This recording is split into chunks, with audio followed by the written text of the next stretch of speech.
오늘 우리에게 주시는 살아있는 하나님의 말씀은 사도행전 1장 14절부터 26절까지의 말씀. 제가 한 절, 여러분들이 한 절 읽겠습니다. 여자들과 예수의 어머니 마리아와 예수의 아우들과 더불어 마음을 같이하여 오로지 기도에 힘쓰더라.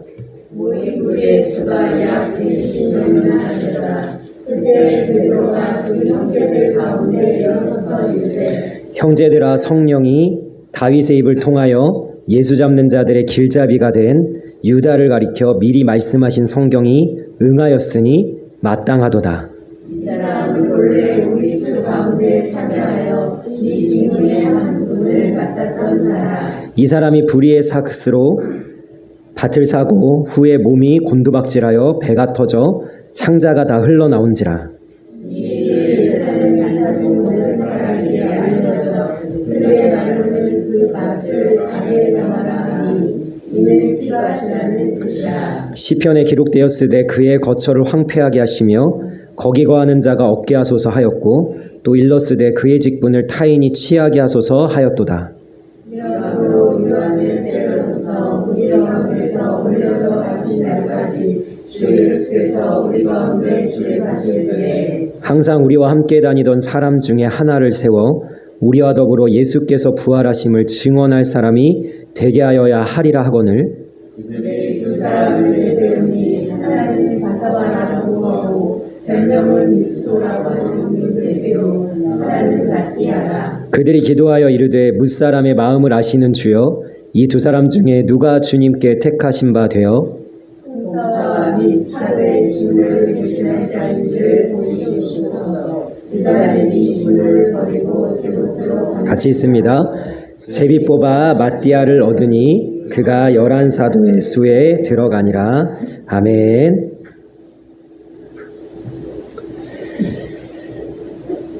우리가 하나님 앞에 기도하기 시작하면 우리에게 어떤 일이 일어납니까? 우리가 기도라고 하면은 너무 이렇게 정형화해가지고 너무 딱딱하게 받아들이는 경우가 있는데요. 여기서 기도했다라는 것은 내가 하나님 앞에 가까이 나아간다는 거예요. 하나님을 대면하여 만난다는 거예요. 내가 하나님과 접촉하고 하나님과 관계를 맺는 거예요. 다시 질문하겠습니다.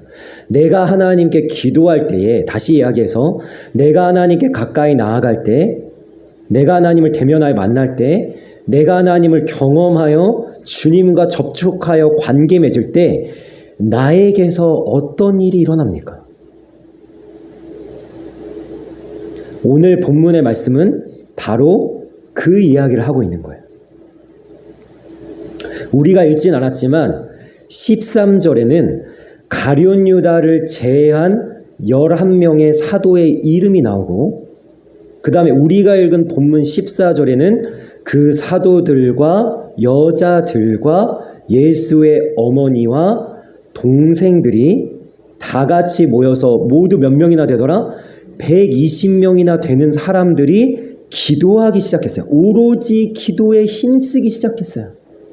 하나님 앞에 매달리기 시작했고, 하나님을 경험하기 시작했고, 하나님 앞에 가까이 나아가기 시작했을 때 이들에게 어떤 일이 일어났냐는 거죠.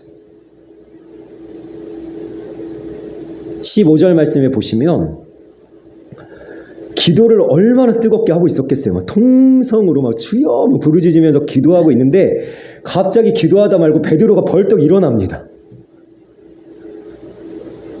다른 사람들이 어리둥절하지 않았겠어요? 지금 도대체 왜 일어나? 기도하다 말고 갑자기. 그러더니 기도를 멈추라는 거예요. 막 사람들한테. 멈추라고, 기도 멈추라고. 지금 기도 더 이상 할 때가 아니라 지금 우리가 좀 점검을 해보자고. 베드로가 하는 이야기가 뭔지 아세요?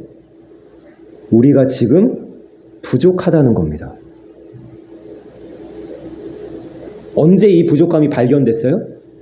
하나님 앞에 기도하다 보니까. 하나님 앞에 가까이 나가다 보니까, 하나님을 만나고 하나님을 경험하고 하나님과 관계 맺다 보니까, 온전하시고 완전하신 하나님 앞에 내가 서다 보니까 뭐가 발견돼요? 내 안에 부족함이 발견되기 시작하는 게요. 이게 기도하면서 우리 자신에게 일어나는 일이라는 거예요. 우리가 부족하다. 베드로가 지금 그 이야기를 하고 있는 거예요. 그래서 이 부족함을 베드로가 뭐라고 얘기하냐, 이렇게 얘기하는 거예요. 예수님께서 우리 12사도를 세우지 않았냐라는 얘기예요. 근데 그 중에 한 명이 지금 죽고 없다라는 거예요. 빈자리가 있다는 거예요. 우리가 신앙생활 하면서, 자, 내가 교회를 열심히 다니고 말씀을 읽고 그 다음에 내가 열심히 하나님을 알아가면서 정상적인 반응이 뭐냐면 이겁니다. 아, 나 왜 이렇게 뭐가 잘 안 되지? 나 왜 이렇게 이게 안 고쳐지지? 나 왜 이렇게 이 부분에 있어서 주님을 닮아가지 않지? 이게 정상이에요, 이게. 만약에 신앙생활 하면서 그게 막 느껴진다. 그럼 내가 지금 잘 가고 있는 거예요. 그런데 어떤 사람 비정상이냐? 하나님의 살아있는 말씀을 대하는데 나는 너무 잘 가고 있는 것 같아. 나는 고칠 게 하나도 없네. 오늘 말씀을 들으면서도 와, 나는 정말 흠이 없어, 의로워. 이 사람 지금 이상한 거예요. 이 사람 뭐예요? 바리새인이죠. 예수님, 하나님 앞에 바리새인이 와서 성전을 향하여 이 앞에 똑바로 서가지고 고개를 빳빳이 들고 뭐라고 합니까? 난 하나님 앞에 흠이 없는 자입니다. 내가 얼마나 온전한 삶을 살았습니까? 11조도 떼먹지 않고 내가 기도도 쉬지 않고. 하나님 그 기도 받으셨어요? 안 받으셨어요? 안 받으셨다는 거예요. 어떤 기도 받으셨어요? 저 성전 구석에서 감히 이 앞에 나오질 못해가지고 고개도 들지 못하고 고개를 숙인 채 가슴을 치면서 눈물을 흘리며 하나님 앞에 이렇게 기도하는 거예요. 나는 죄인이로소이다. 나를 불쌍히 여기소서. 예수님의 평가가 뭡니까? 이 세리의 기도를 주님이 받으셨다는 거예요. 그러니까 내가 신앙생활 하면서 하나님을 알아가면서 정상적인 건 뭐냐면 주님, 내가 부족합니다가 계속 고백돼야 되는 거예요. 계속. 그런데 그거를 고쳤어요. 내가 넘어졌다가 일어났어요. 내가 잘 신앙생활 하는 것 같아요. 그런데 또 다른 부분에서 또 문제가 생기는 거예요. 왜? 나는 죄성이 가득한 존재니까. 나는 본성적으로 악한 존재이기 때문에. 모든 인간은 죄인이기 때문에 어떻게 돼요? 내 안에 부족함이 계속 쉬지 않고 발견되는 거예요. 그것을 메꾸고 때우고 고치고 계속 예수님 닮아가는 성화의 과정을 하는 것이 신앙생활이지, 완벽해져가지고 기도할 필요도 없고 하나님 찾을 필요도 없는 것이 신앙생활을 하는 게 아니라는 거예요. 그래서 베드로가 지금 그 이야기를 하는 거예요. 기도를 하면 할수록 하나님이 마음에 감동을 주시는 거예요. 너희들 지금 부족해. 그거부터 채워야지. 지금 성령이 내려질 거거든요. 주님이 약속하신 성령을 우리가 다음 주에 살펴보겠지만 오순절날 임할 거거든요. 그 전에 해야 될 일이 뭐냐면 부족한 빈자리를 채우라는 거예요. 지금 사도의 숫자가 11명밖에 안 된다. 그래서 어떻게 하자? 12를 채우자라는 거예요. 자, 그래서 여기서 이제 우리가 12를 채우자라는 이 말씀에서 또 오해할 수 있는 게 있어요. 뭐냐면 우리가 이런, 특히 대한민국 사람들이 그런 것 같아요. 이 숫자 막 이런 게 나오면요, 갑자기 우리가 무슨 생각을 하냐면 갑자기 미신적인 게 들어와요. 여러분, 12를 채워야 되는 게 채워야 되는 이유가 뭘까요? 12를 채우면 좋은 일 일어나나요? 부적이에요? 12이? 우리가 돼지 꿈꾸면 복권 사야 된다고 얘기하죠. 복권 당첨될 거니까 복권 사라고. 그런 건가요? 12이? 여기서 12의 의미가 도대체 뭐냐는 거예요. 12의 부족함, 빈자리가 생겼다는 게 도대체 무엇을 의미하냐는 거예요. 자, 성경에서는 숫자가 굉장히 중요한데요. 하늘의 숫자가 유대인들에게 하늘의 숫자가 3입니다. 그리고 땅의 숫자가 4예요. 자, 그래서 우리가 완전수라고 하면은 대표적으로 뭐가 있냐면 7이 있습니다. 7. 그게 행운의 숫자여서 7이 저게 완전수가 아니라요. 그거는 미신에서 온 거고, 성경에서 얘기하는 7이라는 숫자가 완전 숫자라는 건 뭐냐면 하늘의 숫자 3과 땅의 숫자 4가 합쳐진 숫자이기 때문에 7이 완전수입니다. 자, 그럼 12는 뭐죠? 하늘의 숫자 3과 땅의 숫자 4가 합쳐지면 뭐예요? 12입니다. 그러니까 이거는요, 완전하다라는 거예요. 왜 하나님께서 이스라엘을 12지파로 하셨는지, 왜 예수님께서 제자들 12를 세우셨는지 우리가 생각해 볼 때, 베드로가 지금 우리가 부족하다라고 얘기하는 건 단순히 사도의 12자리 중에 한 자리가 비었다라는 얘기를 하는 것이 아니라 우리가 온전함에 이르지 못하다라는 절절한 깨달음을 얘기하는 거예요. 기도하면 무슨 여러분 열망이 생깁니까? 기도하면 하나님 만나면, 우리 하나님 경험하면, 하나님 알아가면 무슨 열망이 생겨요? 온전해지고 싶단 말이에요. 그런데 우리가 온전하지 않으니까 자꾸 뭐가 느껴지는 거예요? 내 온전하지 못한 빈자리가 자꾸 느껴지는 거예요. 그래서 간절해지는 거예요. 주님 나를 온전하게 하옵소서.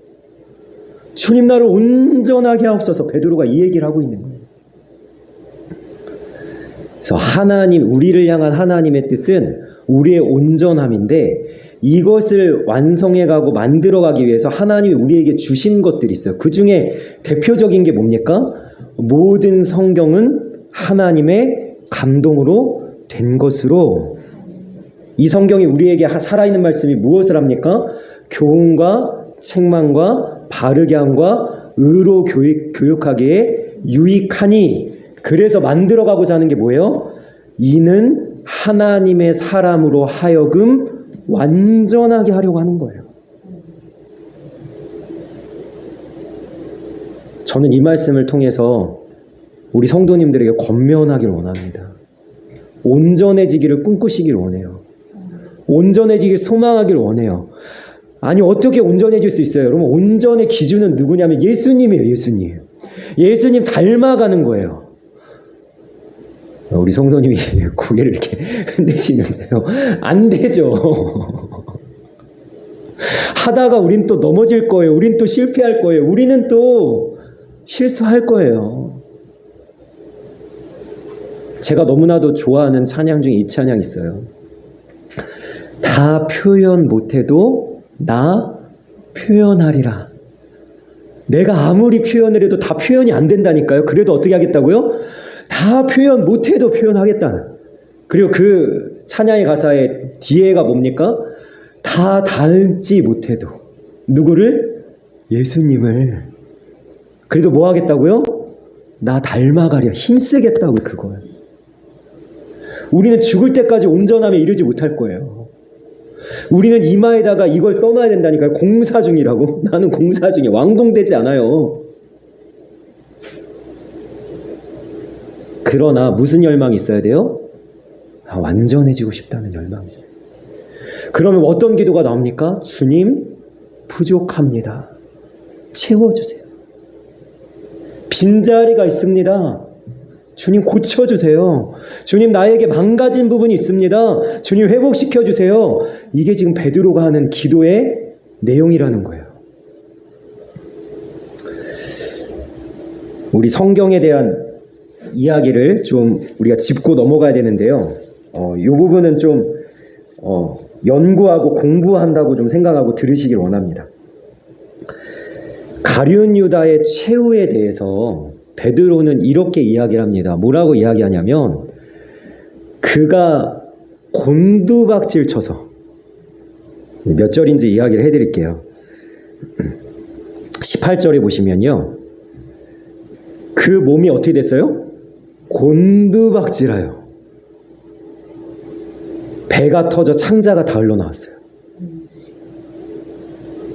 자, 근데 오늘 본문만 읽으면 이제 별로 이제 문제가 안 생기는데, 성경을 읽으시다가 이제 어떤 문제가 발생하냐면, 사복음서에서는 가룟 유다의 최후를 이렇게 설명하지 않는다는 게 문제예요. 뭐라고 설명하냐면, 마태복음 27장 5절에 보면 이렇게 얘기합니다. 유다가 은을 성소에 던져 넣고 스스로 목매어 죽으니라. 그러니까 이걸 가지고 와서 사람들이 뭐라고 얘기하냐면, 야, 성경이 앞뒤가 안 맞잖아. 성경이 무어하다며, 무음하다며, 성경 완전하다며. 근데 이거 어떻게 할 거야? 그럼 어떻게 할까요? 가룟 유다가 목매어 죽었는데 죽고 그렇게 끝난 게 아니에요. 예수님 팔아넘긴 사람이잖아요. 하나님 그렇게 끝내지 않으셨다니까요. 어떻게 했어요? 목매어 죽었는데 거기서 떨어져 땅에 공두박질 쳐서 배가 터져 창자가 흘러나오게 하신 거예요. 그러니까 이거는요, 상충되는 게 아니라, 모순이 아니라 뭐예요? 보완이에요. 상호 보완하는 거예요. 자, 오늘 본문의 말씀에 이 내용이 나와 있기 때문에 제가 짚고 넘어가는 겁니다. 자, 그래서 지금 베드로가 무슨 이야기를 하고 있는 거예요? 기도하다가 우리의 부족함을 채우자고 얘기하는 거예요. 우리가 부족하다고 느끼는 그 지점이 도대체 어디냐라는 것을 좀 살펴볼 필요가 있는데요. 제가 그림을 좀 가져왔습니다. 자, 보시면은 의사가 소방관들에게 교육을 하고 있어요. 무슨 교육을 하고 있냐면, 여러분 딱 봐도 뭐 교육하고 있는 것 같아요? 심폐소생술을 교육하고 있어요. 근데 교육을 하다가 한 소방관이 질문을 합니다. 무슨 질문을 하냐면, 자연재해가 발생되면 엄청난 인명피해가 생기면 어떻게 해야 됩니까?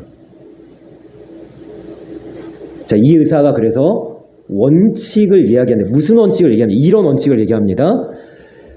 만약에 지진과 같은 재앙 같은 일이 발생해서 많은 사람이 죽어가고 있거나 다쳤을 때는 원칙은 심폐소생술을 실시하지 않는 겁니다. 왜 그러냐? 죽을 사람을 살리는 것을 우선하는 것이 아니라 살아날 사람을 살리는 것을 더 우선해야 되기 때문에 심폐소생술을 이론적으로는 실시하지 않습니다. 라고 하는 거예요. 자, 교회에서 말씀 듣는 걸로 치면 다 아멘 하는 거예요. 네? 원칙을 들었어요. 이론을 들었어요. 아멘 하는 거죠. 그죠? 그러면 문제가 뭐냐면 바로 지진이 발생했어요. 의사가 지진이 일어나는 곳에 뛰어 들어가 보니까 한 학생이 누워있는 채로 죽어가고 있고, 그 옆에 한 학생이 자기 친구를 어떻게 하질 못해갖고 절규하고 있는데 의사가 그 앞에 갔습니다. 이 친구가 의사를 알아보고 어떻게 하냐면, 내 친구 좀 살려주세요, 내 친구 좀 살려주세요 하는데, 그럼 원칙대로 할 수 있을 것 같아요. 차갑고 냉정하게, 야, 원칙은 네 친구 지금 살리는 게 지금 우선이 아니야. 원칙대로 해야 돼. 내 친구는 죽게 내버려 둘 거냐고, 뭐라도 해야 되는 거 아니냐고 이러는데 원칙대로 할 수 있겠냐고. 우리가 신앙생활하면서 믿음의 삶을 살면서 무슨 부족함을 발견하는지 아십니까? 여기서 하나님의 말씀을 듣습니다. 하나님의 말씀을 봅니다. 아멘 합니다. 원칙과 이론을 배웠단 말이에요. 그런데 실제로 삶을 살려고 나가보니까 어떻게 돼요? 원칙대로 안 되는 거예요. 원칙대로. 그 실력이 내게 없는 거예요. 내가 하나님의 말씀대로 살아갈 능력이 안 되는 겁니다. 여기에 부족함이 발견되는 거예요. 지난주 주일에 제가 주일에는 특별히 단장을 한단 말이에요. 정장을 딱 입고 넥타이 잘 매고 그 다음에 얼굴도 잘 씻고 머리도 딱 만지고 해가지고 이게 나온단 말이에요. 나오는데 제가 이게 버스 정류장으로 가기 위해서 아파트 단지를 지나가다가 제가 스트레칭을 한다고 이렇게 했는데, 그 위에서 제가 생각할 때는 베란다에 누가 꽃에 물을 주고 있었나 봐요. 단장을 다 하고 나왔는데 제 얼굴에 그 물이 딱 뿌려지는 순간 저도 모르게 튀어나온 말이 뭐냐면 알파벳 첫 번째 단어와 세 번째 단어가 이어서 나왔어요. 에이. 그러고 나서 제가 누구보다도 깜짝 놀랐어요. 그게 컸다니까요, 목소리가. 에이, 이게 커가지고 제가 지금 주일 설교하러 가는 거룩한 목사가 지금 거룩한 예배를 드리기 위해서 거룩하게 가고 있는데 지금 내 입에서 뭐가 튀어나오다. 발견되는 게 뭐예요? 나한테 실력이 없다니까요. 감정을 컨트롤해야 되는데 감정이 컨트롤이 안 되고 내 입에 파스꾼을 세워가지고 말실수를 안 했는데 말실수가 나오고 내가 겸손해야 되는데 자꾸 교만이 나오고 나 말고 하나님이 자랑되는데 자꾸 내가 나타내고 내가 드러나니 여러분 그래서 오늘 제가 찬양의 선곡을 이렇게 한 거예요. 그럼 한 곡 한 곡 한번 살펴볼까요? 첫 번째 한 찬양이 뭐냐면 이거예요. 언제나 내 모습은 너무나 부끄럽습니다. 그래서 주님이 내 안에 오셔서 나를 채워주셔야 합니다. 두 번째 찬양 보십시다. 주께 나아가니 나의 부족한 모습이 보이는데 그 연약함을 모두 주님께서 벗어주실 것입니다. 오늘 말씀의 가장 주제에 맞는 찬양이 바로 이 찬양이죠. 믿음의 삶을 살아가는 실력이 너무나 다른 내 모습을 볼 때에 이 모습도 주가 사랑하실까 싶지만 나 같은 자도 주가 사랑하여 주시고 한 번도 떠나지를 않으십니다. 아픔 속에 주님을 작게 여긴 나였지만 꾸짖지 아니하시고 내 손을 잡아주십니다. 나한테 실력이 없는데 나를 누가 만지세요? 주님이 만지시는 거예요. 그래서 오늘 본문의 말씀은 이상합니다. 왜 이상한지 아세요? 여러분 사도들이 있습니다. 예수님의 어머니가 있습니다. 예수님의 동생들이 있습니다. 많은 여자들이 있습니다. 그런데 왜 하필이면 베드로가 대표로 섭니까?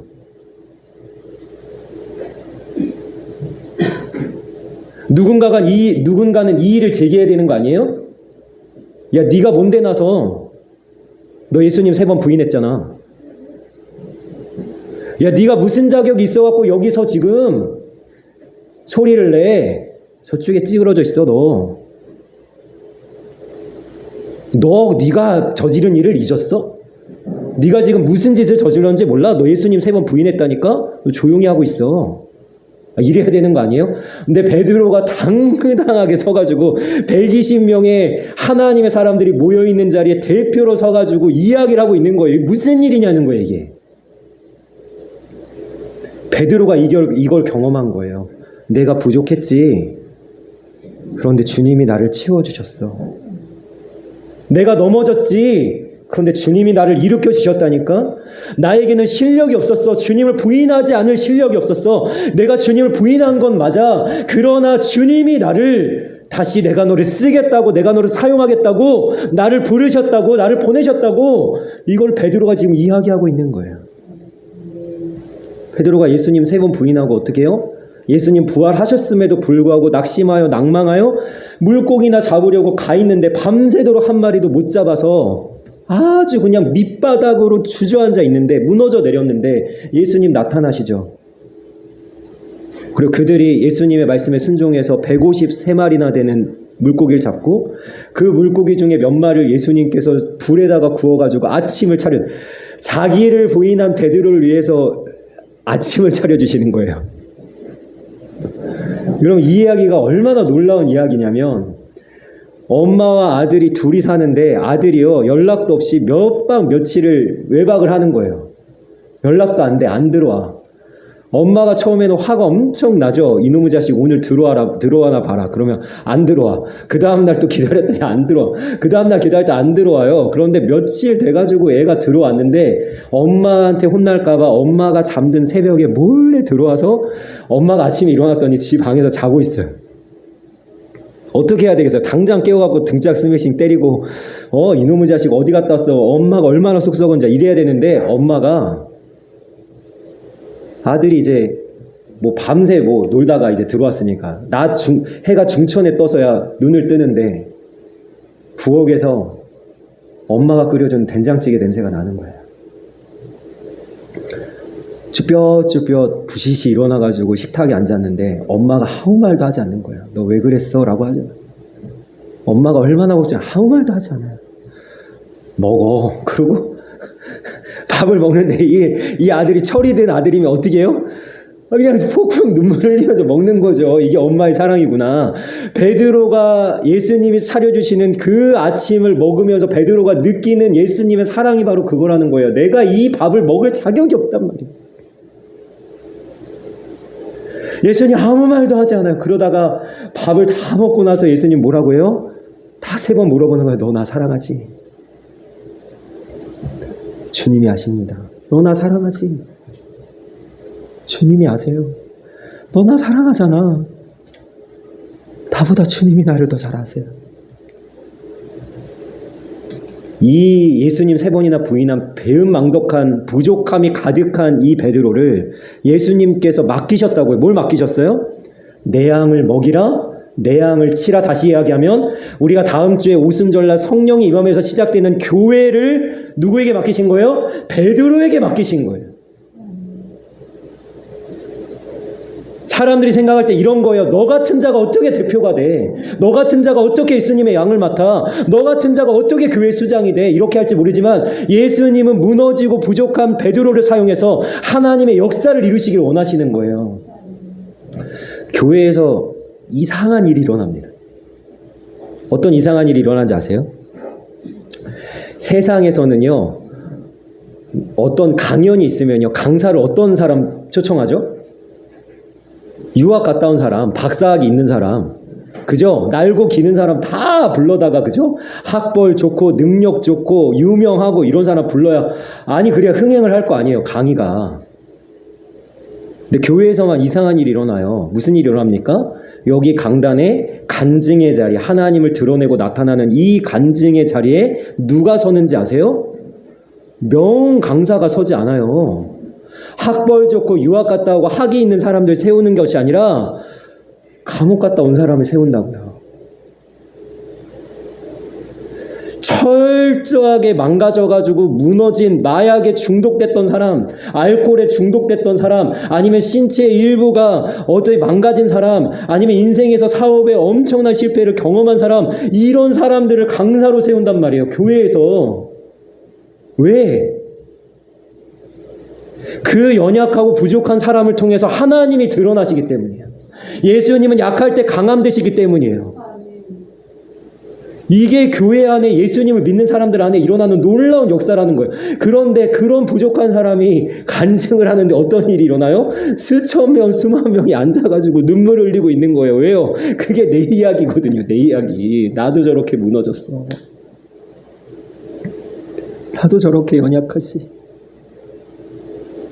그런데 주님이 저 사람을 만져서 은혜를 주시고 저 사람이 저렇게 서서 이제는 간증의 주인공이 될 정도로 주님이 은혜를 주셨듯이 나도 망가질 때 있고 무너질 때 있고 넘어질 때 있었지만 부족할 때 있었지만 주님이 나를 만져주셔서 나도 이렇게 서서 나도 이렇게 세워져서 달려가고 있지. 공감이 있단 말이에요. 공감이.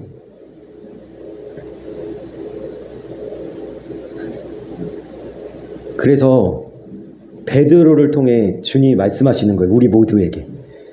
부족해? 괜찮아. 내가 채워줄게. 넘어졌어? 괜찮아. 내가 이렇게 세워줄게. 베드로처럼 우리가 주님 3번 부인하진 않았잖아요. 우리가 그보다 더 심한 무슨 일 한 건 아니잖아요. 그럼 괜찮다니까요.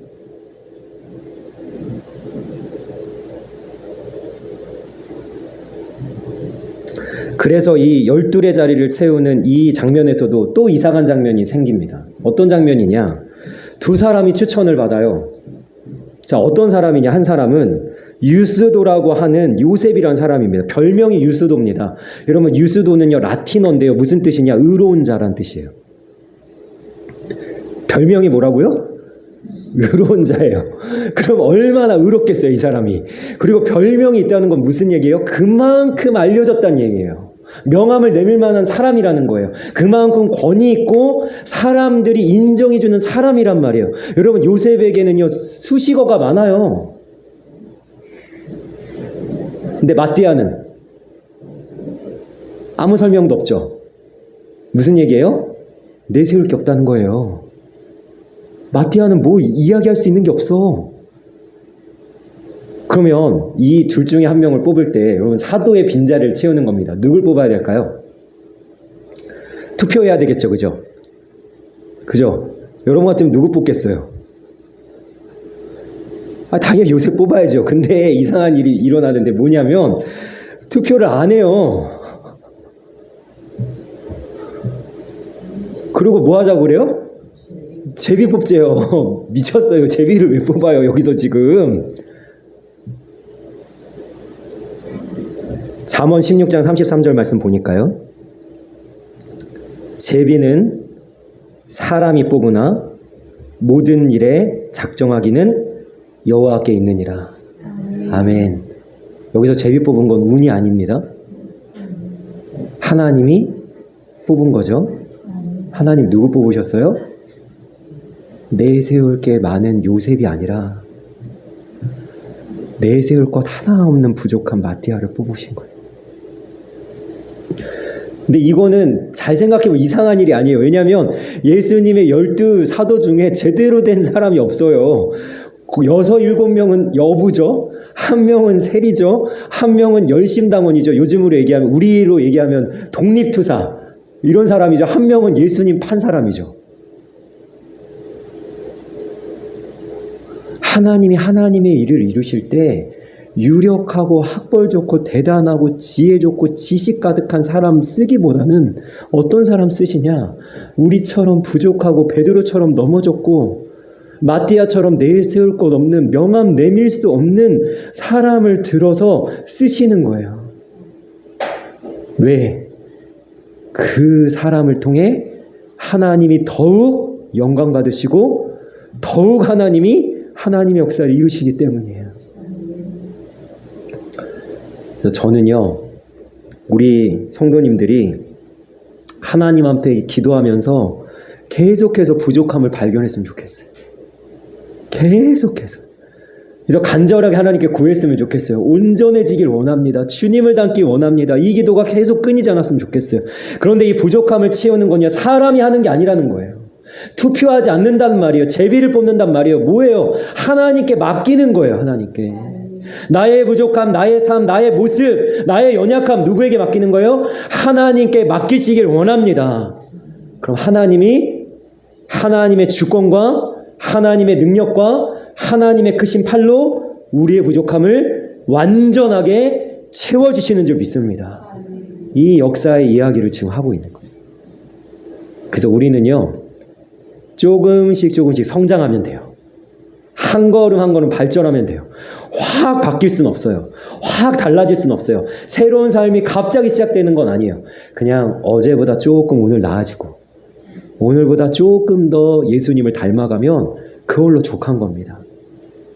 그래서 우리를 사용하시고 우리를 쓰시는 주님 앞에 늘 부족함을 채우는 그러한 은혜의 삶이 되시기를 주님의 이름으로 간절히 소망하며 축원합니다. 아멘. 기도하겠습니다. 살아계신 하나님, 기도하면 할수록 하나님께 나아가면 나아갈수록 우리는 우리의 부족함을 발견합니다.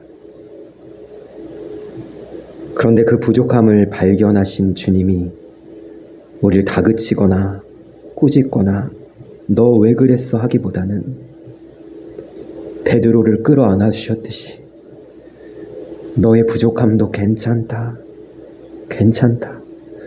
넘어졌어도 일어나면 되지. 네가 연약해도 내가 내 능력을 부어주면 되지. 라고 하면서 품어주시는 그 주님의 사랑과 은혜 앞에 우리가 나아갈 수 있기를 원합니다.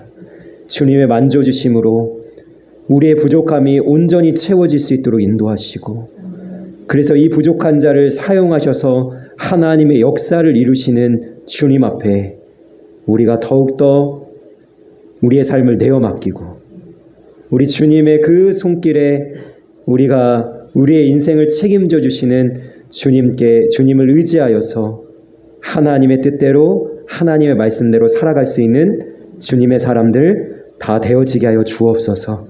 감사하며 예수님의 이름으로 기도합니다. 아멘.